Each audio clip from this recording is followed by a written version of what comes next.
ओम श्री गणेशाय नमः। ओम श्री गणेशाय नमः। ओम श्री गणेशाय नमः। ओम नमः शिवाय। ओम नमः शिवाय। ओम नमः शिवाय।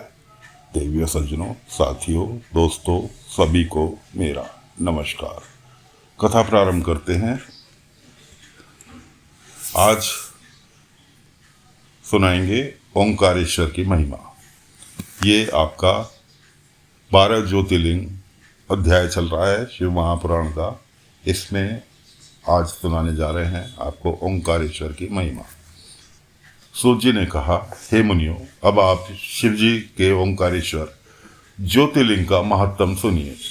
प्राचीन समय की बात है कि नारद मुनि ने गोकर्ण में शिव जी की पूजा की। इसके पश्चात वे विंध्याचल पर्वत पर गए। विंध्याचल पर्वत पर ने नारद जी का भली भांति आदर सत्कार किया।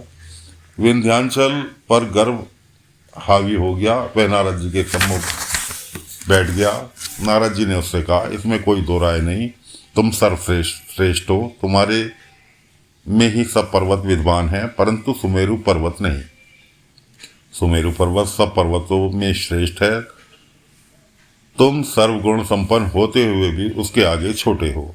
नारद जी के वचनों ने विंध्याचल को व्याकुल कर दिया और अपने को धिक्कारने लगा कि मेरा जीवन तो बेकार है, मैं निंदा का पात्र बन गया हूँ।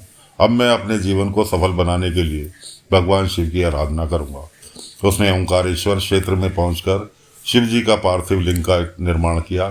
6 महीने तक लगातार वह शिव पूजन में तल्लीन रहा। उसकी तपस्या से भगवान शंकर प्रसन्न होकर उसके सम्मुख उपस्थित होकर बोले, मैं तुम पर प्रसन्न हूँ, तुम अपनी इच्छा अनुसार वर मांग सकते हो। विंध्याचल ने शिव जी के चरणों में प्रणाम करके कहा, मेरी बुद्धि को श्रेष्ठ विचार प्रदान करें। भगवान शिव जी ने तथास्तु कहा। इसके बाद सभी ऋषि मुनियों ने शिव जी से वहीं रहने की प्रार्थना की। भगवान शंकर संसार के कल्याण के लिए वहीं विराजमान हो गए। शिव जी वहाँ पर ओंकारेश्वर और परमेश्वर के नाम से विराज रहे हैं, परंतु दोनों का एक ही रूप है, उनमें कोई अंतर नहीं है। उनके दोनों ही रूप स्वर्ग और मोक्ष प्रदान करने वाले हैं। इस तरह विंध्याचल ने मनचाहा वर पाकर उनके चरणों में प्रणाम किया। शिव जी अपने भक्तों पर अनुग्रह करते हुए अंतर्ध्यान हो गए। अब आती है दोस्तों श्री केदारेश्वर की महिमा। सूत जी ने बताया, हे ऋषि एवं विष्णु भगवान के स्वरूप नारायण भगवान ने बद्री आश्रम में जाकर तपस्या की। शिव जी पार्थिव लिंग में प्रवेश कर उनकी पूजा को स्वीकार करते रहे। इस प्रकार बहुत समय व्यतीत हो गया। भगवान शिव शंकर ने नर नारायण से वर मांगने को कहा। भगवान नारायण भगवान शंकर से बोले, आप साक्षात रूप में यहाँ पर हमेशा विराजमान रहें। इस पर भगवान शिव वहाँ पर ज्योतिर्लिंग रूप से विराजमान हो गए। वहाँ पर वे केदारेश्वर नाम से प्रसिद्ध हुए। जो प्राणी यहाँ केदारेश्वर के दर्शन करता है और उनका पूजन करता है, उसकी सभी मनोकामनाएं पूर्ण हो जाती हैं। एक बार की बात है, पांडवों ने भगवान शिव शंकर के यहाँ पर महर्षि महिष रूप में दर्शन किए। पांडव उनके पास गए तो वे भागने लगे, परंतु पांडवों ने उनकी पूंछ को पकड़ लिया और प्रार्थना करने लगे कि हे स्वामी, आप तो साक्षात शिव हैं, इसलिए हमसे भाग कर न जाएं। हमने आपके असली रूप को पहचान लिया है। इस पर भगवान शंकर की कृपा दृष्टि से पांडवों के सभी संकट दूर हो गए और उन्हें भगवान शंकर से इच्छित वर प्राप्त हुए। केदारेश्वर की पूजा अर्चना से इच्छित वर प्राप्त हुए। केदारेश्वर की पूजा अर्चना से इच्छित वर की प्राप्ति होती है। तो साथियों, ये थे हमारे केदारनाथ। आगे चलते हैं।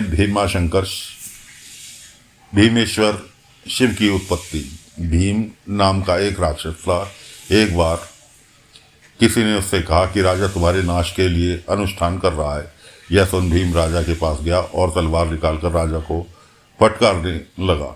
राजा ने भगवान शिव जी का स्मरण कर भीम नामक असुर से बोला, मैं संसार के रक्षक शिव जी का स्मरण व पूजन कर रहा हूँ, मुझे तुम्हारी कोई भय नहीं है। यह सुनकर भीम राक्षस बोला, शिव मेरा क्या बिगाड़ लेगा, उसे मैं अच्छी तरह से जानता हूँ। इतना कहकर उसने शिवलिंग पर तलवार चलाई। तभी उस पार्थिव लिंग से भगवान शंकर प्रकट हो गए। उन्होंने अपने त्रिशूल से उसकी तलवार को काट कर फेंक दिया तथा दोनों में घोर संग्राम प्रारंभ हो गया। शिव जी के गण भी राक्षसी सेना से युद्ध करने लगे। उस भयानक युद्ध से पृथ्वी वन पर्वत सभी कंपायमान हो गए। इस पर नारद जी की प्रार्थना पर शिव जी ने ओंकार भरकर अग्नि को प्रकट कर दिया। उस अग्नि ज्वाला ने भीम को भस्म कर डाला। भीम की भस्म से वहां अनेक प्रकार की औषधियां उत्पन्न हो गई।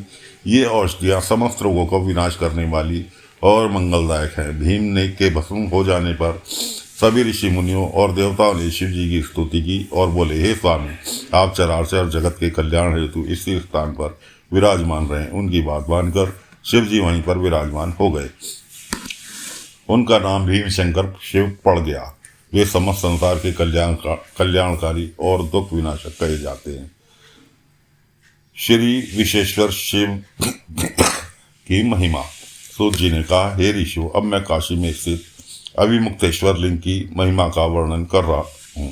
आप लोग ध्यानपूर्वक सुनिए। एक बार पार्वती जी ने भगवान शंकर से अविमुक्तेश्वर लिंग की महिमा के विषय में पूछा। इस पर भगवान शंकर ने बताया, हे प्राणेश्वरी, समस्त जीवों को भक्ति प्रदान करने वाला परम पवित्र काशी धाम कहलाता है। यह मेरा ही निवास स्थान है। सिद्ध पुरुष यहाँ काशी में आकर मेरे अनेकों रूपों का वर्णन करते हैं। मेरे ज्ञानी भक्त भले ही अन्य तीर्थों का सेवन करें, परंतु काशी ही उनको मुक्ति प्रदान करने वाला स्थान है। काशी में किसी भी अवस्था में के प्राणी की मृत्यु होने पर उसे मोक्ष अवश्य प्राप्त होता है। पवित्र अथवा अपवित्र, कन्या हो या स्त्री, सभी की काशी में मृत्यु होने पर उनको मुक्ति निश्चित है। हे उमा, मेरा यह काशी धाम अत्यंत गोपनीय है। ब्रह्मा विष्णु आदि देवताओं भी इसकी महिमा को बताने में असमर्थ हैं। जिस मुक्ति के लिए योगी राज जन्म जन्मांतर तक तपस्या करते रहते हैं, वही मुक्ति काशी में मरने पर प्राप्त हो जाती है। अधर्मी से अधर्मी मनुष्य की भी यहाँ मृत्यु प्राप्त होने पर आवागमन के चक्कर में से छूट जाते हैं। परंतु जो व्यक्ति विचार पूर्वक श्रद्धा भक्ति के साथ जब मेरा ध्यान अर्चना स्मरण एवं जप करते हैं, उनके पुण्यों की महिमा तो कल्याणकारी भी वर्णन नहीं कर सकता। वे व्यक्ति तो मेरे स्वरूप में ही लीन हो जाते हैं। इस तीर्थ में रहकर जो दुष्कर्म करता है, उसे 10,000 वर्ष तक रौरव नरक को भोगना पड़ता है। शुभ कर्म प्रदान स्वर्ग प्रदान करते हैं। हे पार्वती, कर्म 3 प्रकार के हैं। जन्म से संचित कर्म, इस जन्म में किए गए कर्म। इन दोनों फलस्वरूप जो कर्म इस शरीर से भोगे जा रहे हैं, उन्हें प्रारंभ कर्म कहते हैं। इससे संचित तथा क्रियामाण 2 दान भोगादि से नष्ट होते हैं। संचित तथा क्रियामाण कर्म काशी के अतिरिक्त अन्यंत्र नष्ट नहीं होते। जिन व्यक्तियों ने पूर्व जन्म में काशी में निवास किया है, वे ही दूसरे जन्म में काशी में मृत्यु को पाते हैं। यहाँ गंगा स्नान से सभी कर्म बंधन नष्ट हो जाते हैं। किसी पुण्य प्राप्त से ही काशी में वास मिलता है। अब चलते हैं दोस्तों, गौतम प्रभाव। प्राचीन काल में महर्षि गौतम ने दक्षिण में ब्रह्म पर्वत पर 10,000 वर्षों तक सिद्धि हेतु तप किया था। उस समय महान अकाल पड़ गया। 100 वर्ष तक वर्षा न होने से जल का भी मिलना कठिन हो गया। महर्षि गौतम ने वरुण देव की आराधना की। 6 मास के बाद वरुण देव ने प्रकट होकर ऋषि से वरदान मांगने को कहा। वरुण देव की वाणी सुनकर गौतम ऋषि बोले, हे वरुण देव, इस समय चराचर प्राणी और वनस्पति जगत वर्षा न होने के कारण व्याकुल है। मैं उन्हें सुखी देखने के लिए वर्षा का होना चाहता हूँ। यह सुनकर वरुण देव बोले, मैं स्वतंत्र नहीं हूँ। इसके लिए भगवान भोलेनाथ की स्वीकृति चाहिए, क्योंकि हम सब भगवान भोलेनाथ के अधीन हैं। आप इसे छोड़कर कोई दूसरा और मांग सकते हो। यह सुनकर महर्षि गौतम बोले, हे वरुण देव, मुझे इसके अतिरिक्त अन्य किसी वरदान की आवश्यकता नहीं है। यदि आप संतुष्ट हैं तो जल प्रदान कीजिए। इससे अधिक पुण्य का कोई कार्य नहीं हो सकता। वरुण देव बोले, यदि आप जल ही चाहते हैं तो आप एक गड्ढा खोदिए, मैं उसे जल से भर दूंगा, जो कभी खाली नहीं होगा। इससे इस विश्व में आपका नाम होगा। गौतम ऋषि ने तुरंत एक हाथ लंबा चौड़ा गड्ढा खोद दिया। वरुण देव ने उस गड्ढे में तुरंत जल से भर दिया।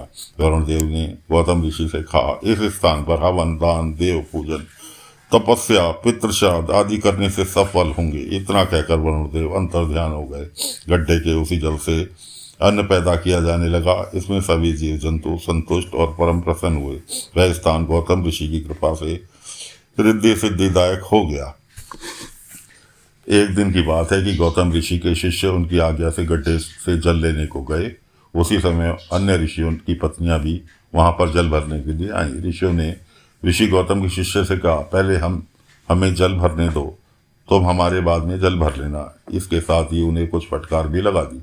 इस पर गौतम ऋषि के शिष्य बिना जल भरे ही आश्रम लौट गए। ऋषि पत्नी अहिल्या जी उन्हें समझा बुझाकर स्वयं जल भरने गई। उन्होंने स्वयं जल ऋषि गौतम को जल लाकर दिया। तब अहिल्या जी स्वयं जल भरने के लिए जाने लगी। इस पर अन्य ऋषियों की पत्नियों ने किसी दिन शिकायत कर दी कि अहिल्या हमें पानी नहीं भरने देती हैं। वह कहती हैं कि मेरे पति ने ही वरुण देव से ये वर पाया था, तुम्हारा यहाँ कोई अधिकार नहीं है। इस पर ऋषि लोग गौतम ऋषि से नाराज हो गए। उन्हें दुख पहुंचाने के लिए गणपति की पूजन करने लगे। गणपति प्रत्यक्ष रूप से प्रकट होकर कहने लगे, मैं आप लोगों से प्रसन्न हूँ, आप लोग वरदान मांग सकते हैं। मुनिगण बोले, हे स्वामी, यदि आप हमसे प्रसन्न हैं, हम सब आपके वरदान चाहते हैं कि मेरे ऋषि गौतम इस स्थान को छोड़कर कहीं दूसरी जगह चले जाएं। मुनियों की ये कुटिल बातें सुनकर गणपति हंसकर बोले, हे मुनियों, महर्षि गौतम तो निरपराध हैं, उन्हें दंड देना उचित नहीं है, इससे तुम्हारा ही अमंगल होगा। वे तो बड़े परोपकारी जीव हैं, तुम सब उनसे देश रखना बंद कर दो। इससे अच्छा है कि तुम कोई दूसरा वरदान मांग लो। गणेश जी की बार बार समझाने पर मुनि वृंद अपने आग्रह पर अड़े रहे। तो गणेश जी यह कहकर अंतर्ध्यान हो गए कि तुम नहीं मानते तो ऐसा ही हो। मुनि वृंद को वरदान देने के पश्चात गणेश जी ने अपने वरदान को सत्य करने के लिए एक निर्बल गौ का रूप धारण कर लिया। यह गाय गौतम ऋषि द्वारा पैदा किए गए जौ आदि को खाने लगी। गौतम जी ने उसे गाय को एक तिनके से खेत से बाहर हाँक दिया। जिस तिनके से तड़ित होने पर गाय गिर पड़ी और उसकी मृत्यु हो गई।